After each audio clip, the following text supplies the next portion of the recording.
नमस्कार बच्चों, लोचन क्लासेस में स्वागत है।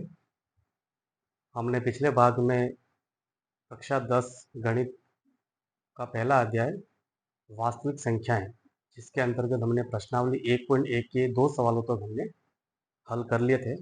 अब हम प्रश्नावली 1.1 के शेष सवालों को हल करेंगे। आइए बच्चों, प्रश्न नंबर 3 पढ़ते हैं। अभाज्य गुणनखंड विधि द्वारा निम्नलिखित पूर्णांकों के एचसीएफ और एलसीएम ज्ञात कीजिए। इसके अंदर 3 प्रश्न है। पहला प्रश्न हल करते हैं। हल 1। हमें संख्या दी गई है इसमें 12, 15 और 21। तो बच्चों सबसे पहले हमें क्या करना है, इन तीनों संख्याओं के अभाज्य गुणनखंड ज्ञात करेंगे। सबसे पहले 12 के निकालते हैं। 12 के अभाज्य गुणनखंड, इसमें 2 का भाग देंगे 6 आएगा, फिर 2 का भाग देंगे 3 आएगा, 3 के अंदर 3 का भाग देंगे तो 1 आएगा। तो 12 के अभाज्य गुणनखंड प्राप्त हुए 2 गुणा 2 गुणा 3। इसी प्रकार से हम 15 के भी निकाल लेंगे। इसके अंदर सबसे पहले 3 का भाग देंगे तो हमें प्राप्त होगा 5, पुनः 5 का भाग देंगे 1 प्राप्त होगा। इस प्रकार 15 के अभाज्य गुणनखंड हुए 3 गुणा 5। संख्या 21 के भी अभाज्य गुणनखंड ज्ञात कर लेते हैं।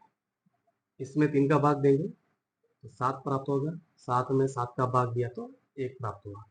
इस प्रकार 21 के अभाज्य गुणनखंड हुए 3 गुणा 7। अब एचसीएफ 12, 15 और 21। एचसीएफ में हम देखेंगे सबसे छोटी घात का उभयनिष्ठ अभाज्य गुणनखंड।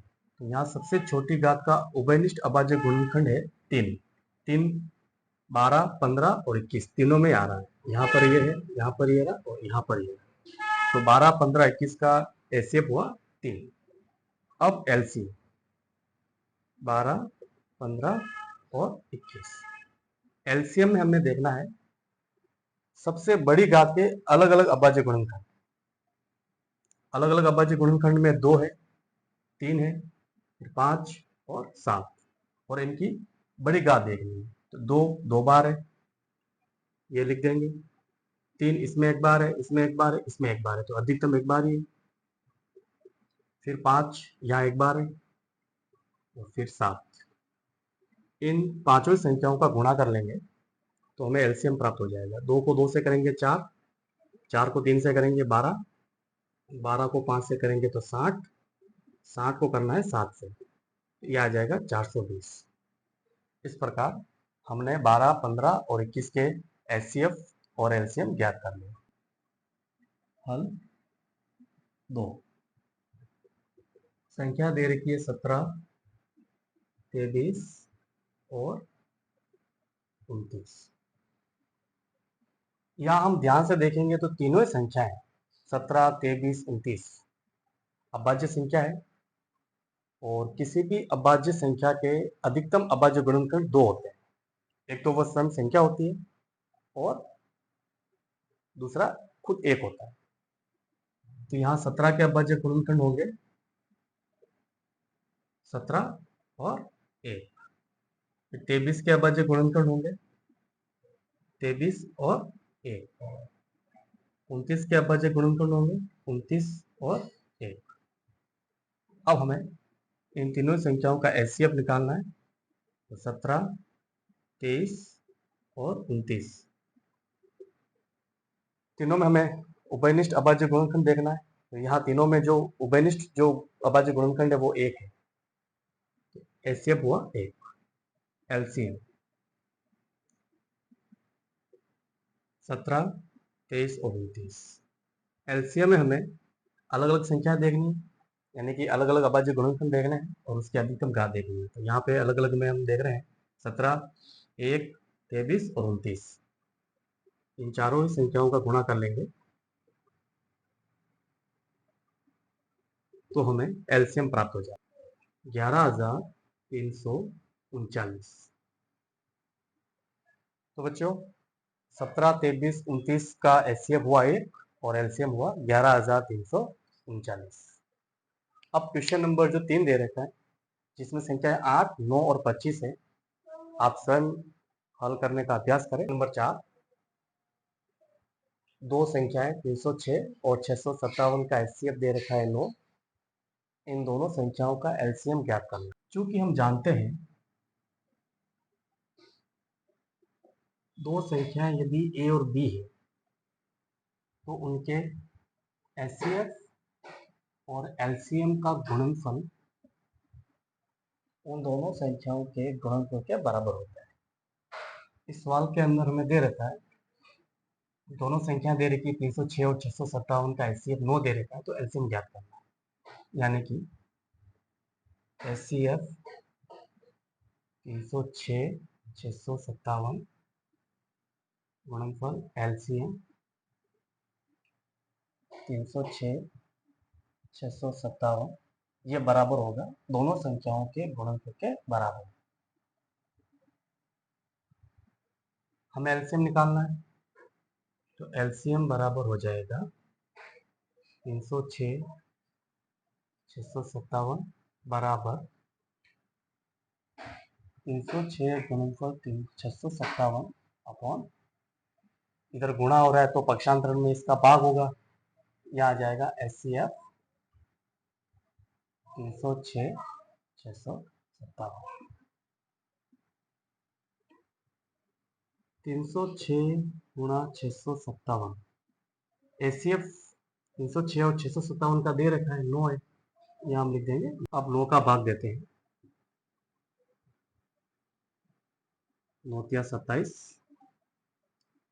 3 36, 9 चौक 36, 657। इन दोनों का गुणा करेंगे।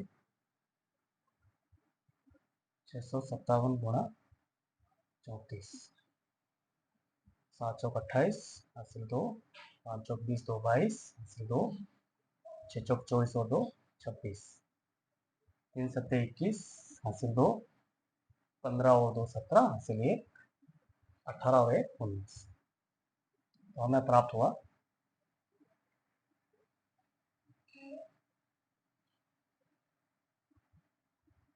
22,338। 22,338।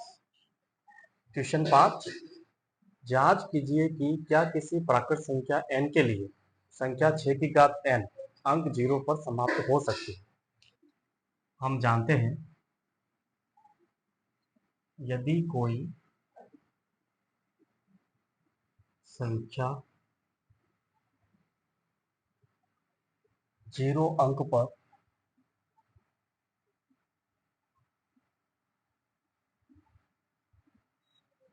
समाप्त होती है तो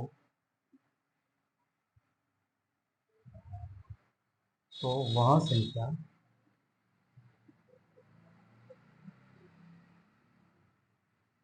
दस से या 10 के अभाज्य गुणनखंड 2 और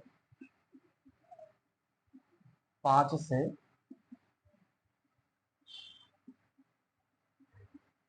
विभाज्य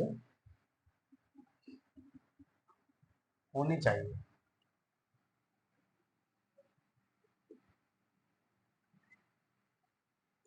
अब चूंकि संख्या 6 की घात n के अभाज्य गुणनखंड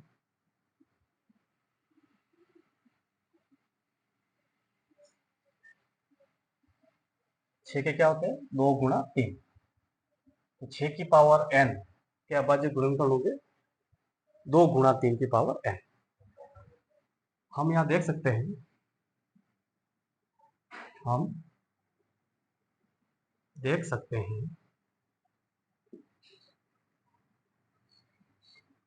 कि 6 की पावर n के अभाज्य गुणनखंड में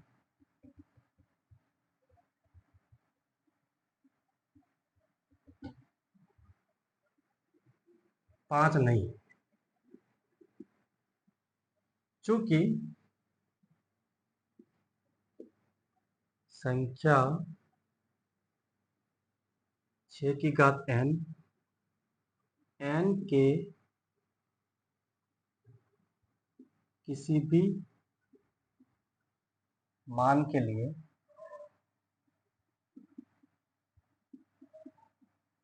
पांच से विभाजित नहीं है, इसलिए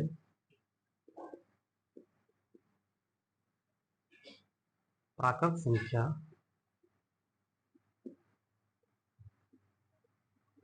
n के लिए संख्या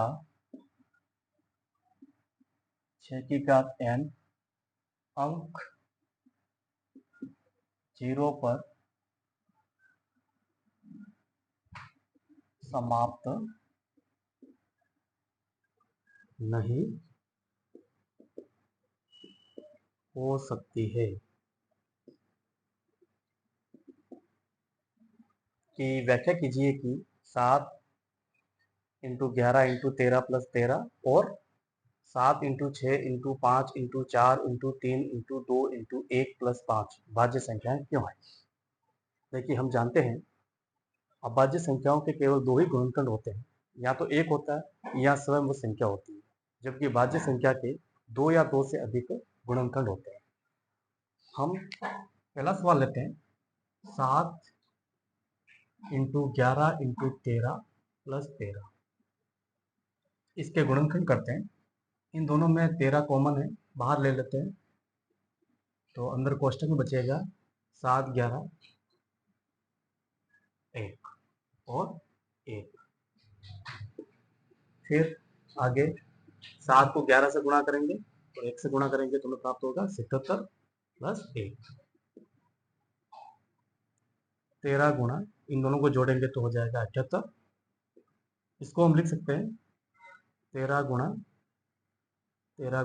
6, यानी कि 13 की घात 2 गुणा 6। तो हम देख पा रहे हैं इस सवाल को हल करने पर हमें इसके दो गुणनखंड प्राप्त हुए, 13 और 6। अब 6 चूंकि भाज्य संख्या है, इसलिए ये शिव संख्या है, एक भाज्य संख्या होगी। 7 11 13 प्लस 13 भाज्य संख्या है। अब हम दूसरा हल करते हैं। इसमें दे रखा है 7 into 6 into 5 into 4 into 3 into 2 into 1 plus 5। इसमें से 5 को बाहर लेने पर हमें कोष्टक के अंदर प्राप्त होगा 7 into 6 into 4 into 3 into 2 into 1 plus 1। 5 into, अब 42 और 24 को गुणा करते हैं। 42 24 8 16 4 8 जोड़ते हैं 8 10 1 10, यानी कि 1008 प्लस 1। 1008 में 1 जोड़ेंगे तो 1009। हम देख पा रहे हैं इस सवाल के अंदर दो या दो से अधिक गुणनखंड प्राप्त हो रहे हैं। हमें यहाँ एक और लिख दिया तो हम देख पाएंगे कि दो या दो से अधिक गुणनखंड है, इसलिए यह जो संख्या है भाज्य संख्या होगी। क्वेश्चन नंबर 7, किसी खेल के मैदान के चारों ओर एक वृत्ताकार पथ है। इस मैदान का एक चक्कर लगाने में सोनिया को 18 मिनट लगते हैं, जबकि इसी मैदान का चक्कर लगाने में रवि को 12 मिनट लगते हैं। मान लीजिए वे दोनों एक ही स्थान और एक ही समय पर चलना प्रारंभ करके एक ही दिशा में चलते हैं। कितने समय बाद वे पुनः प्रारंभिक स्थान पर मिलेंगे। हल करते हैं। के अंदर हम देख रहे हैं कि सोनिया को 18 मिनट लगते हैं, जबकि रवि को 12 मिनट लगते हैं, यानी कि सोनिया रवि की अपेक्षा धीमी गति से दौड़ रही है। तो हम 18 और 12 का एलसीएम निकालते हैं। 12 के अब गुणनखंड होंगे 2 गुणा 3 और 18 के गुणनखंड होंगे 2 गुणा 3 गुणा 3।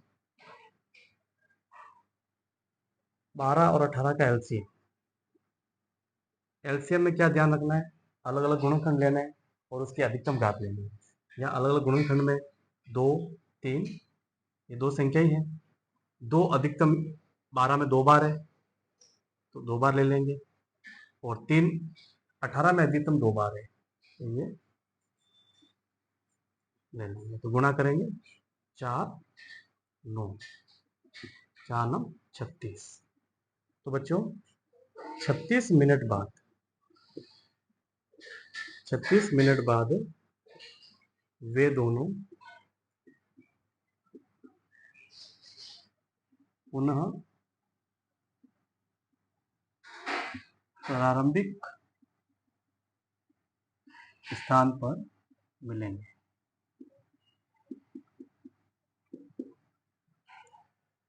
तो इस प्रकार ये प्रश्नावली 1.1 समाप्त होती है।